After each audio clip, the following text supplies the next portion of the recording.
So today we'll be unboxing the Nanotube version of the famous Dimlux Expert Series 1000 watt grow light. When you first open it up, you'll find the fixture itself, the manual and some connection cables for hooking up to a maxi controller, which is going to unlock a ton of features, allowing you to program lighting schedules and take advantage of auto dimming and sunrise sunset modes. You also get a 4-meter power cable with an IEC kettle lead connection. You can see here that we've got a set of eyelets which fit into the groove at the top of the fixture, making it nice and easy to hang. We'd go for rope ratchets, which are perfect for the job. So what are the differences between the Nanotube and the original 1000 watter? Well, the first thing you'll notice is that the lamp is housed inside a glass cylinder. The fixture is designed so that air can move around it in a loop.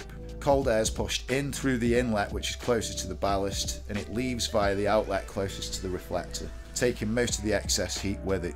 You'll need a minimum of 120 cubic meters per hour of air movement for each fixture to get the required effect. It's definitely worth it. Nanotubes can run at a massive 20% overdrive, effectively turning this into a 1200 watt system. You'll see a huge boost in light levels and yields, and all without adding extra heat to the grow area.